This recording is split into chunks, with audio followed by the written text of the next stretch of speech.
પ્રબુદ્ધ નાગરિક શશિકાંતભાઈ પટેલ આપણી સાથે છે. તો જ સત્તા ઉપર બેઠેલા લોકો સુધરશે, નકર સત્તા ઉપર લોકો એમને તો સત્તા ભોગવવી છે, એને કોઈ હિન્દુ ધર્મ સાથે લેવા દેવા. તમે જો તાકાતવાળા થશો તો આ બધા જ લોકો તમારા પગમાં પડશે, તમારી પાસે ભીખ માંગશે કે બોલો શું તમારે જોઈએ છે. 1 લાખ છત્રપતિ શિવાજી મહારાજ નીકળશે ને ત્યારે આ પાકિસ્તાન, બાંગ્લાદેશ, બાકીના બધા જે અફઘાનિસ્તાન સહિતના જે દેશો છે, જે મૂળભૂત સનાતન પરંપરા હતી. દર્શક મિત્રો, નમો ટીવી ઇન્ડિયા ન્યૂઝ ચેનલમાં આપ સૌનું હાર્દિક સ્વાગત છે. મિત્રો, આપ સૌ જાણો છો કે નમો ટીવીમાં અમે પોડકાસ્ટ કાર્યક્રમ ચાલુ કર્યો છે. આ પોડકાસ્ટની અંદર અલગ અલગ લોકોના ઇન્ટરવ્યૂ લેતા હોઈએ છીએ, પરંતુ પોડકાસ્ટની અંદર પણ અમે એક નવી સિરીઝ શરૂ કરવા જઈ રહ્યા છીએ, જેનું નામ છે સનાતનનું સત્ય. અને જ્યારે સનાતનની વાત આવે, હિન્દુત્વની વાત આવે, ત્યારે એવા પાયાના પથ્થરો હોય જેણે હિન્દુત્વ માટે, સનાતન માટે અથાગ મહેનત કરી હોય અને વર્ષો સુધી કામ કર્યું હોય, આવા જ એક પ્રબુદ્ધ નાગરિક શશિકાંતભાઈ પટેલ આપણી સાથે છે. આજે આપણે એમનો પરિચય લેશું અને એમની સાથે વાત કરશું. સાહેબ, તમારું નમો ટીવીમાં સ્વાગત છે. શશિકાંતભાઈ, સૌ પ્રથમ આપનો થોડો પરિચય અમારા દર્શક મિત્રોને આપો. આમ તો લોકો તમને જાણે જ છે આખા ગુજરાતભરમાં, અને પ્રવીણ તોગડિયા સાહેબની સાથે તમે જે અથાગ પ્રયત્નોથી મહેનત કરી છે એટલે માણસો તમને ઓળખે છે, પણ છતાં એક નાનકડો પરિચય તમારો આપો જેથી માણસોને ખ્યાલ આવે. શશિકાંતભાઈ પટેલ, ભુજમાં મારું નિવાસસ્થાન છે, વ્યવસાય ખેતી છે, અને છેલ્લા 38 વર્ષથી સમજો ને એકદમ યુવાવસ્થા એટલે 23 વર્ષથી કરી આજ પર્યંત સુધી હિન્દુત્વની જ્યોત જલાવવાનું કામ કર્યું છે. તમે પણ, મહેશભાઈ પણ અમારા બહુ જૂના સાથી મિત્ર છે. સમયાંતરે તમે પત્રકાર તરીકે ગયા અને અમે હિન્દુત્વના કામમાં લાગ્યા છીએ. જી મહેશભાઈ. સાહેબજી, તમે આ હિન્દુત્વના કામ માટે આગળ વધ્યા અને જ્યારે વિશ્વ હિન્દુ પરિષદમાં તમે જોડાયા, તો શરૂઆત તમારી કઈ રીતની હતી અને કઈ રીતે તમે કામ કરતા, કઈ રીતે તમે ધર્મનો પ્રચાર કરતા અને સનાતન ધર્મનો વિસ્તાર કરતા? પ્રથમ તો મહેશભાઈ પંડ્યા એટલે હું તો એમને ભૂદેવ જ કહું છું, ભૂદેવના ઉપનામ તરીકે જ બોલાવું છું. તો પહેલી સનાતન વિચારધારા માનનારા લોકો માટે ગૌરવની વાત એ કહી શકાય કે પત્રકાર ક્ષેત્રમાં કામ કરી અને સનાતનના વર્તમાન અને ભવિષ્યની ચિંતા કરી અને સત્ય અને અસત્ય અર્થાત સનાતનની સુરક્ષા માટે, સનાતન ધર્મના પ્રચાર પ્રસાર માટે મહેશભાઈએ જે આ એપિસોડ ચાલુ કર્યો છે, પત્રકાર એમની જે ચેનલ છે નમો ટીવી ચેનલ, તો પહેલાં તો તમને હું ખૂબ ખૂબ ધન્યવાદ આપું છું, આપને અભિનંદન આપું છું કે આ ક્ષેત્રમાં રહી અને તમને સનાતનનો વિચાર આવે. આમ તો તમે જન્મજાત ઋષિપુત્ર છો એટલે આવો જ જોઈએ, પણ વર્તમાન સમયમાં જે આ વિચાર આવ્યો છે એ બદલ આપનો ખૂબ ખૂબ ધન્યવાદ, થેન્ક્સ. ભગવાન આપને ખૂબ શક્તિ આપે અને આ આપના એપિસોડ છે એ આવનારા ભવિષ્યમાં આવનારી પેઢી માટે ઐતિહાસિક બની રહે, એ જ મારી શુભકામના છે. આજે જે વિષય આપે મને આપ્યો છે સનાતન ધર્મનો, તો આપ મને પૂછી શકો છો તો હું આપને એ જવાબ આપીશ. શશિકાંતભાઈ, સૌ પ્રથમ આપણો દેશ ભારત સદીઓથી સનાતન ધર્મ, આપણો જે સનાતન ધર્મ છે એ યુગોથી ચાલ્યો આવે છે, અનાદિકાળથી. અને આપણો સનાતન ધર્મની જે માન્યતાઓ છે બધી સાયન્સ આધારિત આપણો ધર્મ છે. જી. તમામ એના વિશે આપણે સંતો મહંતો સાથે વાત કરશું, પરંતુ અત્યારના જે વર્તમાન સમય છે જેને અત્યારે આપણે કળિયુગ કહીએ છીએ, પશ્ચિમી સંસ્કૃતિની જે હવાનો યુગ છે, મેઇન વસ્તુ આ. તો એની વચ્ચે આપણી જે યુવા પેઢી છે, આપણા જે બાળકો છે, એ ક્યાંક ને ક્યાંક સનાતન ધર્મના સંસ્કારોથી દૂર થતા જાય છે. એમને હકીકતમાં ખ્યાલ નથી. અને થોડુંક એ પણ છે કે મા બાપને પણ અત્યારની જનરેશનના જે મા બાપ છે જી એમને પણ ક્યાંક ને ક્યાંક આપણા સનાતન ધર્મ વિશે માહિતી સચોટ નથી. બરોબર છે. તો આ બાબતમાં આપણે શું કરવું જોઈએ જી અને સનાતન ધર્મ શું છે જી એના વિશે થોડી માહિતી સાહેબ આપો. ખૂબ મહેશભાઈ, આપનો જે પ્રશ્ન છે સનાતન ધર્મ વિશે, એ બહુ સરસ પ્રશ્ન છે. સનાતન એનો અર્થ આપણે એવો કરી શકીએ કે જે અનાદિકાળથી ચાલતો આવતો એક વિચાર, એક ધર્મ છે, જેને આપણે સનાતન કહીએ છીએ. અનાદિકાળથી સનાતન, જ્યારે આ જીવ સૃષ્ટિ પરમપિતા પરમેશ્વરે અબજો વર્ષ પહેલાં જ્યારે આ સૃષ્ટિની ભગવાને રચના કરી, પરમપિતા પરમેશ્વરે, ત્યારે માનવ જીવની સાથે અનેક જીવો આ સૃષ્ટિ ઉપર પરમપિતા પરમેશ્વરે એમને સ્થાન આપ્યું. જ્યારથી આ સૃષ્ટિની શરૂઆત થઈ છે ત્યારથી આ સનાતન ધર્મનું અસ્તિત્વ ખુદ ભગવાને આપેલું છે. મહેશભાઈ, આજે તમે કોઈ પણ ગાડી નવી લેવા જવા માટે જાઓ તો નવી ગાડી તમે લો એની સાથે એક ઓટો મેન્યુઅલ બુક આવે છે, કંપની આપતી હોય છે કે ગાડી તમારે કેવી રીતે ચલાવવી જોઈએ, ગાડીની જાળવણી કેવી રીતે કરવી જોઈએ, એક ઓટો મેન્યુઅલ બેગ છે. તે જ પ્રકારે જ્યારે પરમપિતા પરમેશ્વરે આ સૃષ્ટિનું નિર્માણ કર્યું ત્યારે અનેક જીવોની ઉત્પત્તિ પરમપિતા પરમેશ્વરે આ સૃષ્ટિ ઉપર કરી. એમાં સૌથી શ્રેષ્ઠ જે યોનિ કહેવાય, એ વિશેષ જેને પ્રાધાન્ય આપ્યું ભગવાને, એ માનવ જાતિ છે. તો માનવ જાતિએ પોતે કઈ રીતે જીવન જીવવું, અન્ય જીવ સૃષ્ટિ એના ઉપર જે આધારિત છે એની કઈ રીતે એની રક્ષા કરવી, આ બધો જ વિચાર આપણા ઋષિ મુનિઓ, અર્થાત જે આપણા 4 વેદો છે, જે પરમપિતા પરમેશ્વરની બ્રહ્મવાણી કહી શકાય, 4 વેદો, એ 4 વેદો છે એ જ સાચું સનાતન છે.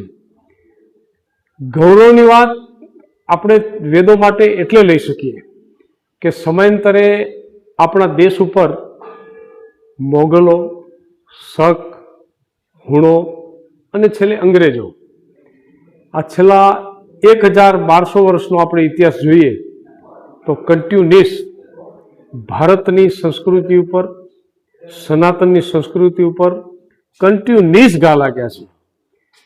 અને એ ઘા લાગવાના કારણે આપણી જે મૂળભૂત વિચારધારા હતી, જે 4 વેદો, વેદોના આધારે ઉપનિષદ કહી શકાય, દર્શનશાસ્ત્ર કહી શકાય, ગીતા જેવા, રામાયણ જેવા પવિત્ર ગ્રંથો કહી શકાય, એનું સાચું જ્ઞાન, એની જે સાચી પરંપરા હતી, એ ક્યાંક ને ક્યાંક આપણે ભૂલવવામાં આવી છે. કઈ રીતે ભૂલવવામાં આવી છે? તો આપ જુઓ કે મોગલો આ દેશ ઉપર આવ્યા તો એમને શું કર્યું કે સનાતનનું જે અસ્તિત્વ છે એ આ મંદિરો ઉપર ટકેલું છે. મંદિરોનો જો નાશ થઈ જાય તો આ સનાતન ધર્મ અને હિન્દુત્વની જે વિચારધારા છે, જે વિશ્વનું કલ્યાણની કામના કરે છે, સનાતનની જે સંસ્કૃતિ છે મહેશભાઈ, કોઈ દિવસ એવું નહીં કીધું કે કચ્છનું કલ્યાણ થાય, ગુજરાતનું કલ્યાણ થાય કે ભારતનું કલ્યાણ થાય. આનું તો કલ્યાણ થાય જ, પણ સાથે સાથે વિશ્વનું કલ્યાણ થાય. આ નારો સનાતન સિવાય બીજે ક્યાંય ના હોઈ શકે. આ વાસ્તવિકતા છે, આ હકીકત છે. સનાતન ધર્મ છે એ અનાદિકાળથી ભગવાનનો સાક્ષાત આપેલો ધર્મ છે. 4 વેદ છે એ ઈશ્વરી વાણી છે. સનાતનને જો આપણે થોડું વિશેષ લઈ જઈએ તો મને એમ લાગે છે કે અલગ અલગ એના પાર્ટમાં હું તમને જો વ્યાખ્યા આપું તો આપણે ઘણી બધું સનાતન વિશે કહી શકીએ એમ છીએ.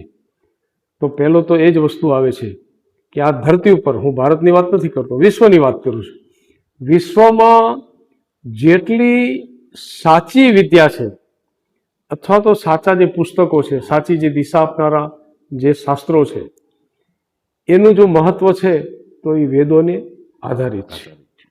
સનાતનમાં પરમપિતા પરમેશ્વરની જે આપણે વ્યાખ્યા કરી છે, આપણા ઋષિ મુનિઓ જે આપણને આપ્યું છે નામ, એ પરબ્રહ્મ ઓમ છે. ઓમ એટલે મહેશભાઈ સર્વસ્વ છે. ઈશ્વરના નામ સમયાંતરે અનેક આવ્યા. તમે જુઓ, આજે પણ કરોડો નામ આપણે એમ લખીએ કે ભગવાનને કંકોત્રી લખવી છે તો તારું કયું નામ લખવું, તારા નામ એટલા છે. પણ હકીકતમાં ઓમ એ પરમપિતા પરમેશ્વરનું નિજ નામ છે, જે સચ્ચિદાનંદ સ્વરૂપ છે, નિરાકાર સાકાર, દયાળુ, કૃપાલુ, અનંત, અનાદિ, અનેક નામથી સૃષ્ટિ કરતા આપણે કહી શકીએ, જેને આપણે બ્રહ્મનાદ કહીએ. હા, જેને બ્રહ્મનાદ કહી શકીએ છીએ. તો આવા ઓમકારથી આપણે ભગવાનનું સ્મરણ કરીએ છીએ, એમનું ધ્યાન કરીએ છીએ. ઋષિ મુનિઓએ પણ આપણને આ જ જ્ઞાન આપ્યું છે. ભગવાન કૃષ્ણની આખી તમે ગીતા જુઓ, એમનો ને અર્જુનનો જે સંવાદ છે એ પણ આ જ આપણને આપે છે. ભગવાન કૃષ્ણના પછી જે સનાતન ધર્મના જે મહાપુરુષો થયા, એમાં એક નામ આપણે લઈ શકીએ તો સ્વામી દયાનંદ સરસ્વતી, એ પણ ઋષિપુત્ર હતા. મહર્ષિ અરવિંદ, એ પણ ઋષિપુત્ર હતા.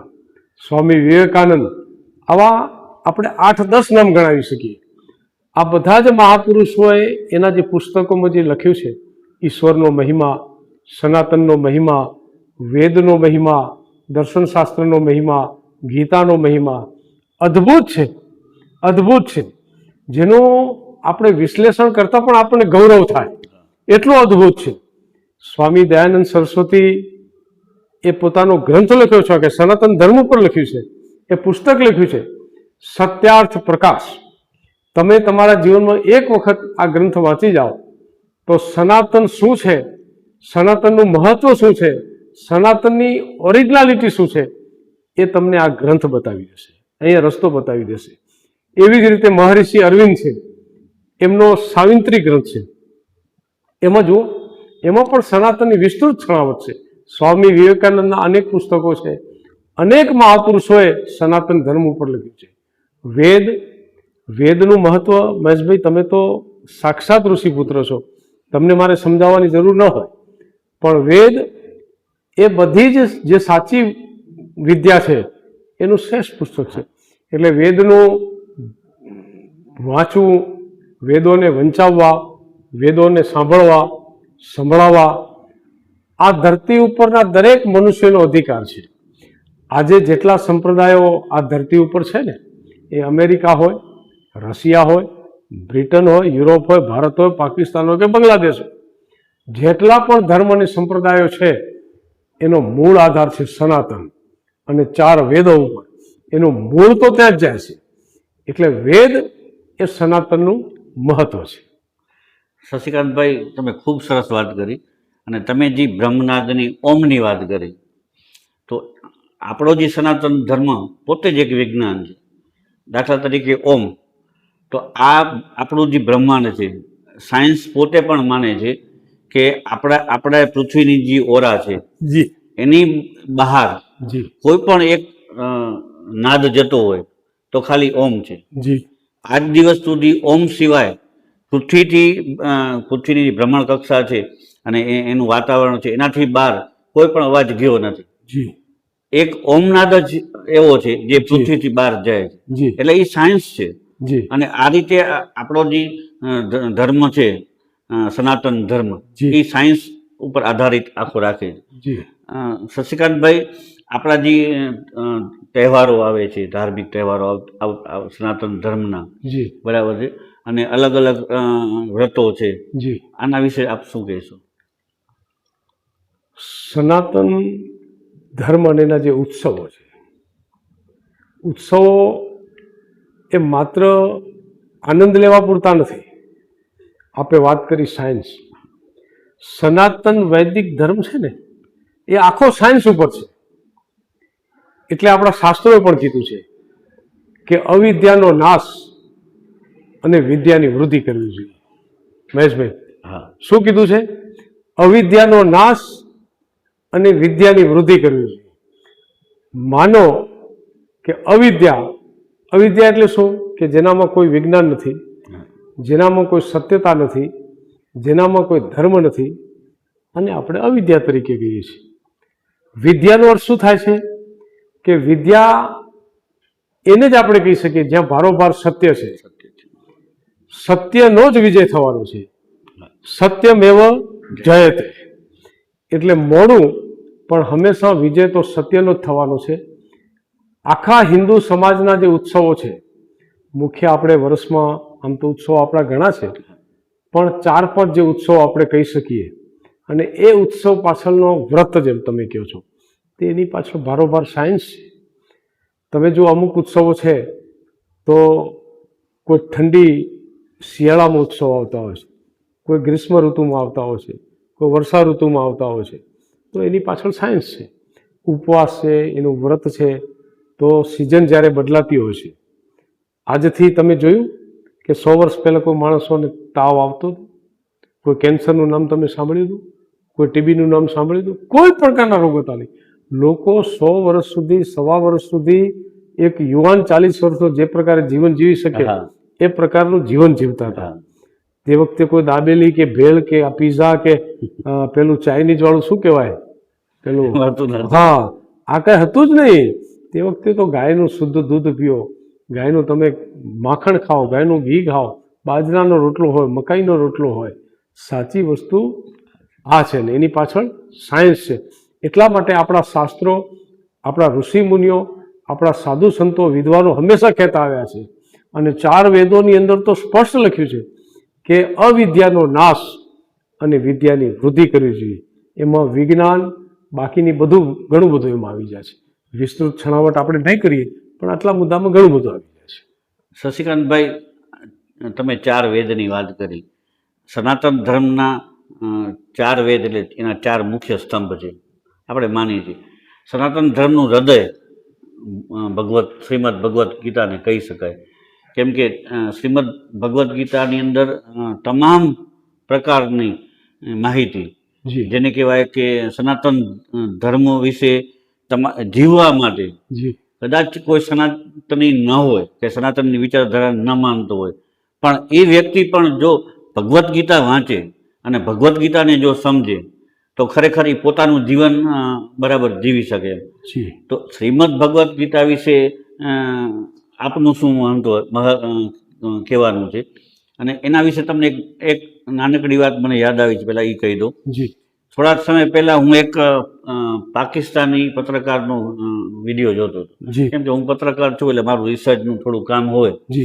મેં એમાં પાકિસ્તાની એક વિડીયો જોયો, જેની અંદર એક મુસ્લિમ ભાઈ ભગવદ્ ગીતા વિશે સમજાવતા હતા પત્રકારને કે ભાઈ ભગવદ્ ગીતાને મેં પહેલાં મને ખબર નહોતી શું છે શું નહીં, પણ વાંચી સમજી ત્યારે મને ખબર પડી કે હકીકતની અંદર સનાતન ધર્મ છે એ આખો સાયન્સ ઉપર છે, અને એણે એનામાં વિસ્તૃત માહિતી આપી. એમ ખરેખર લોકોએ સમજવાની જરૂર છે. આપણે જ ભગવદ્ ગીતા ને ભૂલી ગયા છે.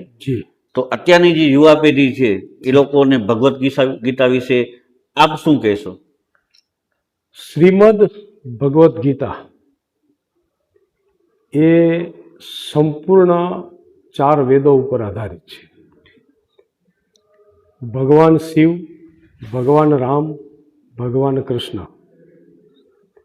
આનું સંપૂર્ણ જીવન એટલે શ્રીમદ ભાગવત ગીતા. શ્રીમદ ભાગવતનો અર્થ સરળ ભાષામાં જો આપણે કરવો હોય મહેશભાઈ, તો આપણે એ રીતે કરી શકીએ કે વર્તમાન સમયમાં જે અત્યારે અશાંતિ ચાલી રહી છે, તમે જુઓ માણસો વચ્ચે, મનુષ્ય વચ્ચે જે પ્રકારે અશાંતિ કે ભયનું વાતાવરણ જે ચાલી રહ્યું છે, એ કોઈ પણ ધર્મનો હોય. પણ આજે તમે અમેરિકા જુઓ, ઈરાક જુઓ, પાકિસ્તાન જુઓ, બાંગ્લાદેશ જુઓ, આ બધા જ દેશોની અંદર જે આજે અશાંતિ જે છે એનું કારણ છે ત્યાં સાચા ધર્મનો અભાવ, સત્યનો અભાવ. આપણે જેમ કહીએ છીએ કે વિશ્વનું કલ્યાણ થાવ, આપણી જે સંસ્કૃતિ કહેતી હોય, સનાતન વૈદિક પરંપરા જો એમ કહેતી હોય કે વિશ્વનું કલ્યાણ થાવ, તો બીજી સંસ્કૃતિમાં આ નથી. આનો મતલબ છે શ્રીમદ ભગવદ્ ગીતા. શ્રીમદ ભગવદ્ ગીતામાં સ્પષ્ટ કીધું છે કે આ ધરતી ઉપર જ્યારે ભગવાને આપણને મનુષ્ય જાતિનો જન્મ આપ્યો છે, ભગવાન કૃષ્ણ સ્પષ્ટ કહે છે કે તમે સત્ય અને અસત્યનો નિર્ણય કરો. પછી શું કીધું છે કે પ્રત્યેક વ્યક્તિ, એમ નથી કીધું કે સનાતનને માનનારો લોકો, પ્રત્યેક વ્યક્તિ, શું કીધું સમજો, પ્રત્યેક વ્યક્તિએ પોતાની ઉન્નતિથી સંતુષ્ટ નહીં રહેવું જોઈએ. પૂરા સમાજની, પૂરા પ્રદેશની, પૂરા વિશ્વની ઉન્નતિ થાય એમાં તમારી ઉન્નતિ સમજવી જોઈએ. આ ભગવદ્ ગીતાનો સંદેશ છે. આનાથી વિશેષ બીજું કાંઈ ના હોઈ શકે. આમાં ઘણું બધું આવી ગયું અને આ માત્ર ને માત્ર ભગવદ્ ગીતા, રામાયણ, મહાભારત અને આપણા વેદોની અંદર જ મળે, બાકી ક્યાંય મળે નહીં. ગાયનું જે મહત્વ વેદો સમજાવતા હોય, જેમ આપણે કહેતા હોઈએ, આપણા બ્રાહ્મણો કહેતા હોય છે, વર્ષોથી કહેતા હોય, આપણા કથાકારો કહેતા હોય છે કે એક ગાયની અંદર પણ આપણે 33 કરોડ દેવતા માનીએ. સાપ જે ઝેર છે, તમને ડંખ મારે તો તમારો જીવ પણ લઈ લે, એ સાપને તમે દેવતા માનો, કીડીને પણ તમે દેવતા માનો, તો આવી વિશિષ્ટ સંસ્કૃતિ આ ધરતી ઉપર છે નહીં. એ માત્ર ને માત્ર સનાતન વૈદિક પરંપરા છે, આપણી ઋષિ પરંપરા છે. તમે જેમ વાત કરી કે પશ્ચાત્ય સંસ્કૃતિ, એમાં ભૂલ આપણી છે, પશ્ચિમી સંસ્કૃતિના લોકોને નથી. એ તો એનું ફરજ નિભાવે છે. આપણી દેશમાં ચૂંટાયેલી જે સરકારો છે, જેમ મેકોલો એક વખત કીધું હતું કે ભારતની સંસ્કૃતિ નષ્ટ કરવી હોય અને એને પશ્ચિમ તરફ જો લઈ જવી હોય આવનારી પેઢીને, તો શિક્ષણ એનું બદલવું પડે. બરોબર છે કે? અને એને એ જે મેકોલોએ જે શિક્ષણ સિસ્ટમ આપણા ભારતની અંદર અપનાવી, અને ભારતની કયા પક્ષની સરકાર છે એમાં આપણે નથી પડવું, પણ જે પ્રકારે મેકોલોની જે શિક્ષણ પદ્ધતિને અહીંયા એન્ટર થવા દીધી આપણા ભારતની અંદર, એનું આ પરિણામ છે.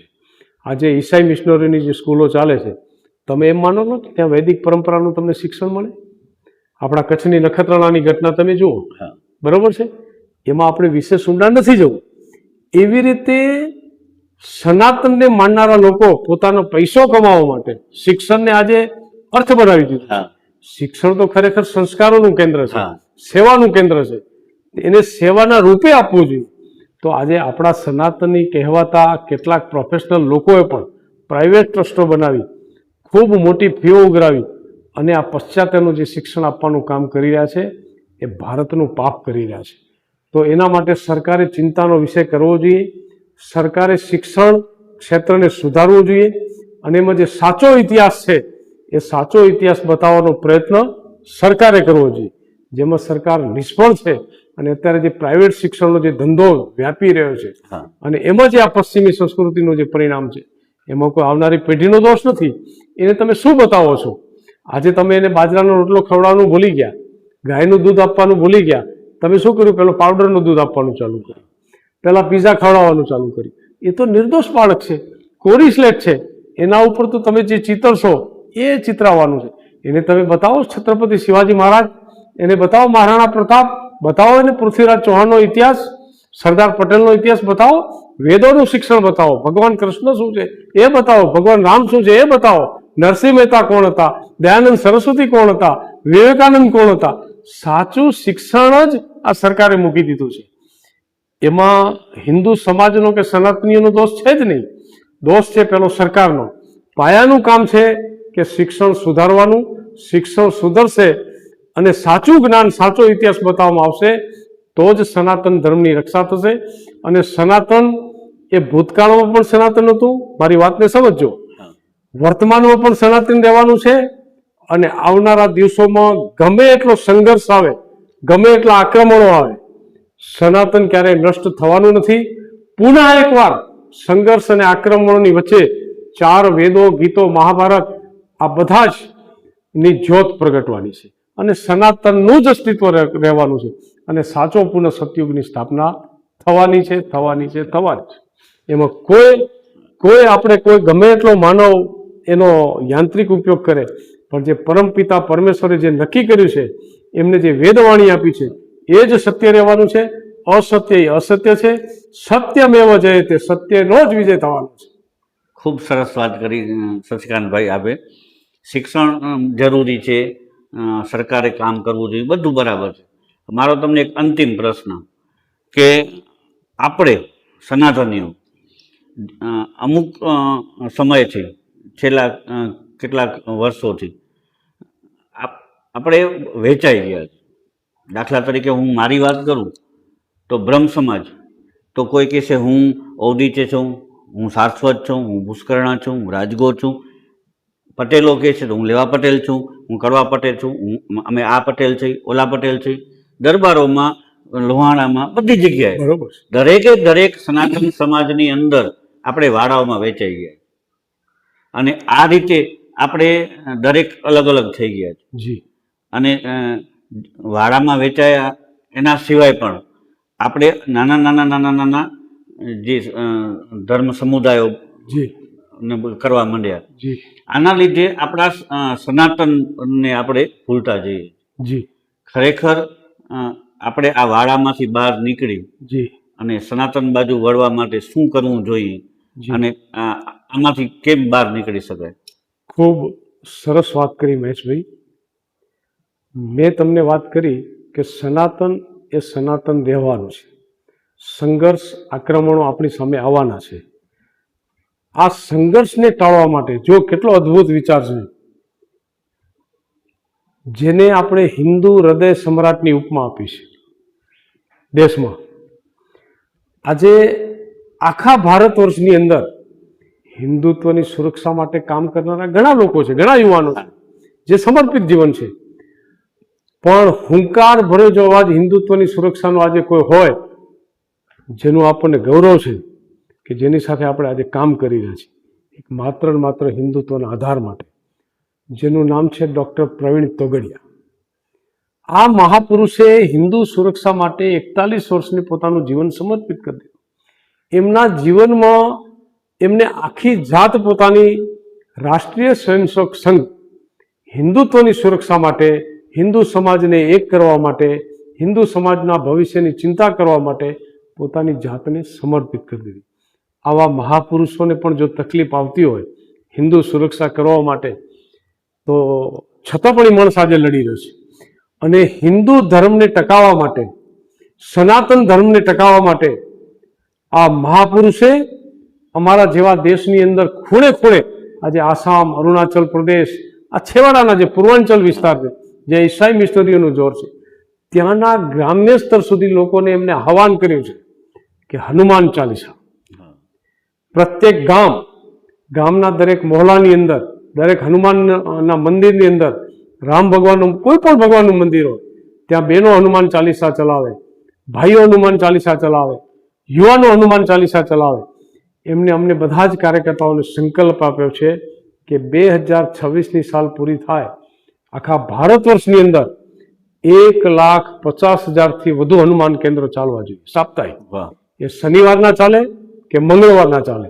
હનુમાન ચાલીસાના પાઠ, કળિયુગની અંદર જે હનુમાન ભગવાનની જે તાકાત છે એ સાક્ષાત તાકાત છે. અને આ વિચાર આજે દેશમાં અનેક લોકો છે, હિન્દુત્વનું કામ કરનારા લોકો, પણ હિન્દુ સમાજની સુરક્ષા કરવી હશે તો માત્ર ને માત્ર ભગવાન હનુમાનજી મહારાજ કરી શકશે. એના માટે હનુમાન ચાલીસાના પાઠ પ્રત્યેક ઘરની અંદર, પ્રત્યેક શહેરીઓની અંદર, પ્રત્યેક મહોલ્લાની અંદર, પ્રત્યેક વિસ્તારની અંદર, ભારતના તમામ ગામોની અંદર હનુમાન ચાલીસાના પાઠ થાય અને એને કેન્દ્રમાં રાખી અને સંગઠનનું કામ ચલાવવાનું છે. આ વાત ડૉક્ટર પ્રવીણ તોગડિયાએ કરી છે, જે આપે કરી છે એનો જવાબ છે. અને આજે આંતરરાષ્ટ્રીય હિન્દુ પરિષદ, રાષ્ટ્રીય બજરંગ દળ અન્ય કામોને છોડી અને માત્ર ને માત્ર એક લક્ષ્ય સાથે હનુમાન ચાલીસાના કેન્દ્ર ગામે ગામ ઊભા થવું જોઈએ. પ્રત્યેક લોકો પોતાની ફરજ સમજવી જોઈએ અને તાત્કાલિક અસરથી હનુમાન ચાલીસા કેન્દ્રો શરૂ કરવા જોઈએ. વાહ, સરસ. શશિકાંતભાઈ, આપે ખૂબ વિસ્તારથી સનાતનની વાતો કરી અને આપ નમો ટીવીમાં પધાર્યા. આપનો ખૂબ ખૂબ આભાર, ધન્યવાદ. મહેશભાઈ, પુનઃ એકવાર આપને હું અભિનંદન આપું છું. આપ મારા જૂના સાથી મિત્ર છો. આપ સાક્ષાત ભૂદેવ પુત્ર છો, ઋષિ પુત્ર છો. અને આપે જે આ એપિસોડ સનાતન માટે જે ચાલુ કર્યો છે, આ સનાતન એપિસોડ જોઈ મને ભગવાન રામ, કૃષ્ણ, શિવ, દયાનંદ અને વિવેકાનંદ યાદ આવે છે. આપ આગળ વધો, ભગવાન આપને ખૂબ શક્તિ આપે અને સનાતન ધર્મની સુરક્ષા કરો, એ જ અભ્યર્થના સાથે ભારત માતા કી જય. જય શ્રી રામ.